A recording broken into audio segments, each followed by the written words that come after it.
Party Chairman Jim Walsh here for our weekly Chairman's Update from the WAGOP offices in Bellevue. There's a lot going on, of course. The legislative session starts on Monday, January 13th. We've talked about it a lot already. There are a number of policy bills that Conservatives and Republicans have put forward in the pre-filing period leading up to the session starting. We wanted to get a jump on talking about things like drug policy, education reforms, parental rights ahead of the session, because this coming session is very likely to be mostly about money, about budgets, the three state budgets, operating, transportation, capital budget, and taxes.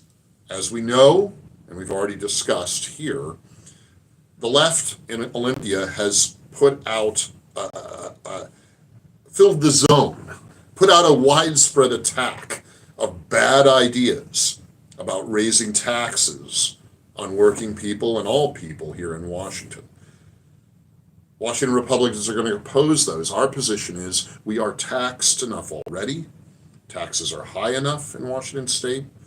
And what we need to do is not even cut our budgets, but just hold them where they are. Stop growing them every year so aggressively. Let's hold our state budgets where they are and let the rest of the Washington state economy catch up. But I feel like we've talked about the upcoming session a lot. I want to sort of focus on something a little different for this week's update. I received a message recently from a newly elected officer of one of our county parties here in Washington that asked me to talk about three things, really ask kind of three questions about the future of the Washington State Republican Party, what I'm going to do as chair, what the county party should be doing.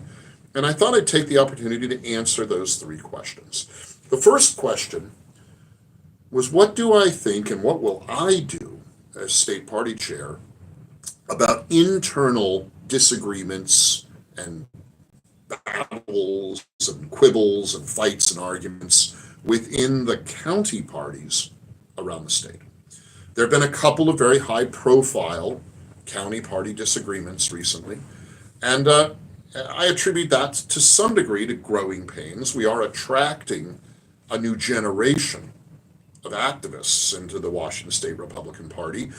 Many of these have run for the positions of precinct committee officer all around the state, and that's great. That's what we want. Others are just activists who've just gotten involved and are showing up to meetings and wanting to know what to do as volunteers or maybe as candidates for a public office. That's also good. But anytime you have that kind of growth, there is some tension. There are tensions. We've seen situations where existing elected leadership at the county party level butts heads with some of their new PCOs, with some of their new volunteers, and gets in disagreements. That is natural. Republicans are individualists. We're free thinkers, at least here in Washington, we're free thinkers, in a way that the other guys are not. The Democrats are much more buttoned down and organized and kind of almost military in their structure. We're not. We're full of people with ideas about how they want to do things, with reform ideas, who want to be change agents, who want to disrupt what is largely a dysfunctional state government in Olympia. And that's good. We want that. We want that passion. We want that activism. But that does lead to some disagreements. So what should the state party do? When there's disagreement in a county party, should the state party tell the county party what to do? Should we say, you've got to do what this guy says and not do what that woman says, or vice versa, or trifecta, or 8 ways, or permutation? Well, you can see where I'm going with this. No. The Washington State Republican Party is a bottom-up organization. We are a grassroots organization, and that's not the way we've always been. That's relatively new. And what that means is I will not use the state party as some sort of dictatorial weapon aimed at the county parties.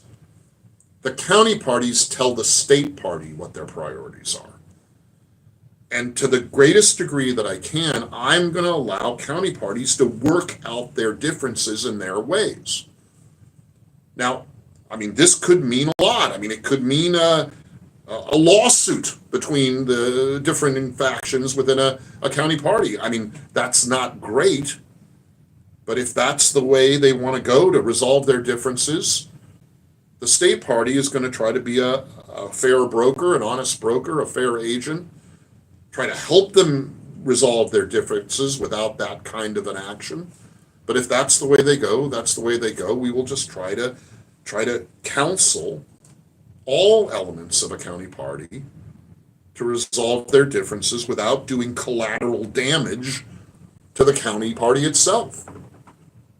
And I think most people of goodwill realize that is the right way to go. It's a bit ironic, though, that some of the change agents, some of the new activists who've gotten involved in politics because they don't like top-down dictatorial structures or political parties, and that's good, that's healthy. When they get in, they want the state party to be a top-down dictatorial party. You know, I don't want the state party telling the county party what to do unless I want them to do what I want to do at the county party. No. That's not how this party operates. Unless a situation at a county party gets really bad, like unlawfully bad, the state party is going to let the county parties work out their differences. And I think that's the healthiest way to encourage constructive engagement, constructive conversation, constructive resolution of differences without Big Daddy telling everybody how they need to operate. The second question was, how are we going to unite different factions of the Republican Party together? There is more that the state party can do in that regard. There's more that I can do as the chair of the state party in that regard. Now, I'm not going to tell people how to think. I'm not going to tell them there's a right way to be a Republican or a wrong one. That's not how we roll. But what I will do is set out a vision for what the Washington State Republican Party believes in and give everyone a goal, a target to achieve that can be the path that we all travel on, and in traveling on that path, come together. Now, the goal that I believe Washington Republicans have is a public policy, is an approach to law and budgets, is an approach to government that focuses on four things: safe communities, safe neighborhoods. That means support for law enforcement and the right prosecution of crimes. Rational tax policy. You know, the left will always say that we Republicans, we want anarchy, we want no taxes, we want no government. That's not true. What Republicans want is rational, predictable, consistent tax policy, as low as possible, that generates sufficient resources to the state government that the state government can do the things it's supposed to do. By our state constitution, we are supposed to provide a high-quality basic education to all children. We are supposed to provide a safe and easy-to-use highway system, road system, and bridge system. And that includes our ferry system, by the way, which has been horribly mismanaged by Democrats. And a general safe access to market for businesses, startup companies, big companies, all of them.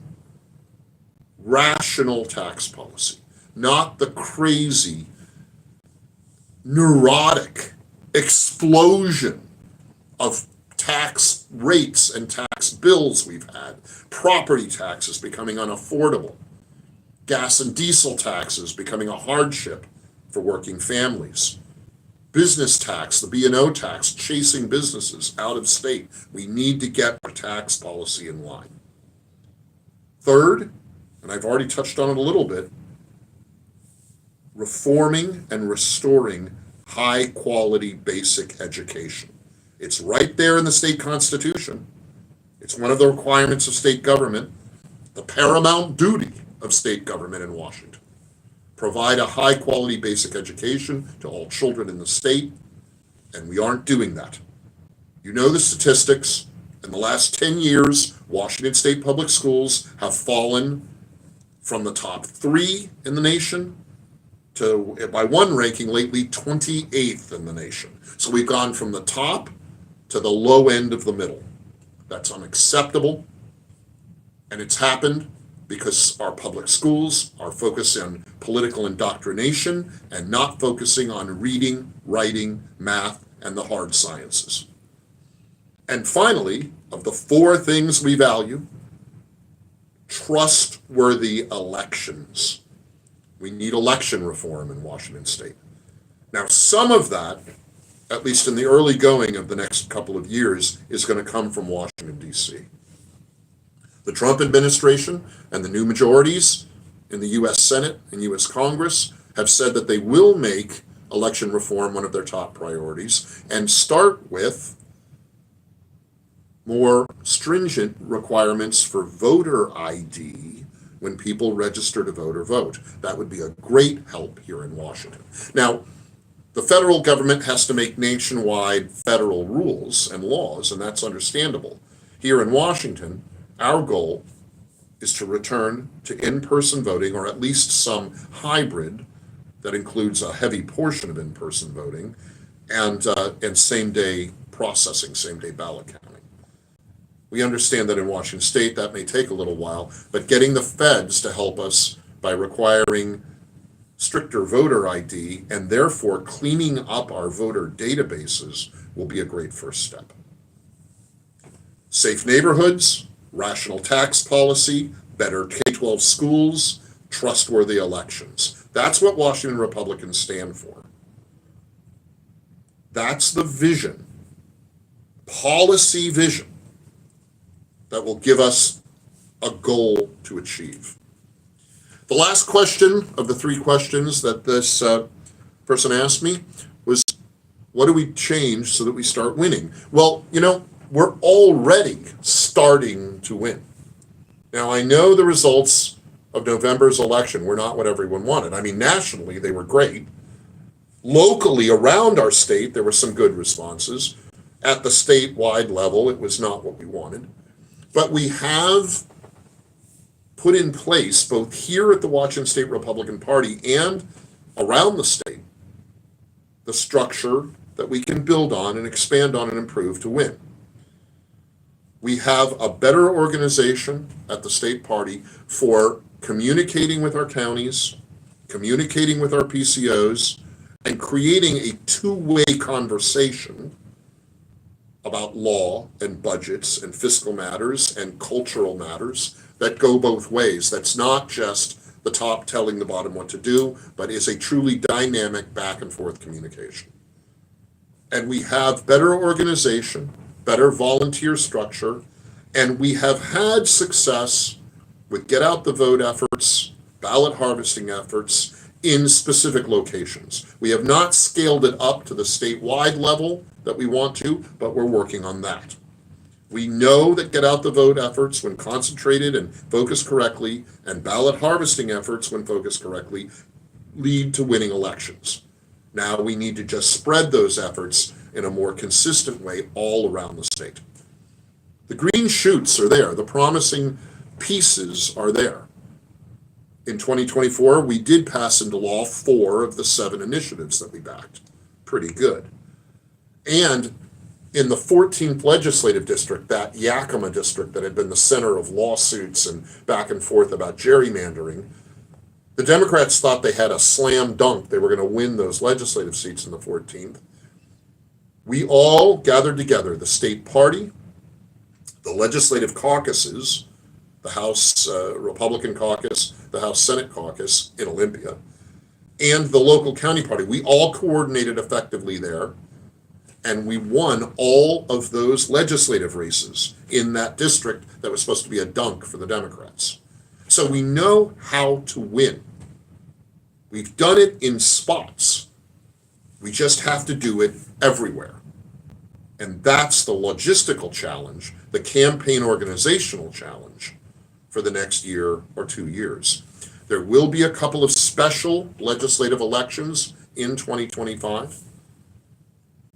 Normally, the large round of those elections is in 2026, but we will have a couple of special elections in 2025. And I believe those will serve as the laboratory, as the litmus test. We will find out how we've been scaling up our skills and our success in those special elections and position ourselves to win more broadly in 2026 and in 2028. That's the vision, that's the plan, that's the answer to the 3 questions. But this is going to be an ongoing project. It's going to be an ongoing effort. And I look forward to doing it because winning is more fun than losing. That's it for this week.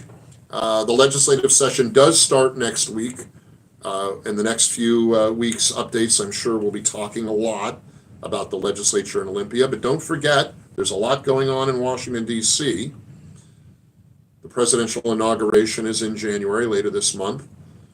And as I said, there's now a trifecta with the White House, the U.S. Senate, and the U.S. Congress. We are looking forward to good things coming out of that. But for now, be well, stay strong, and I'll talk to you again soon.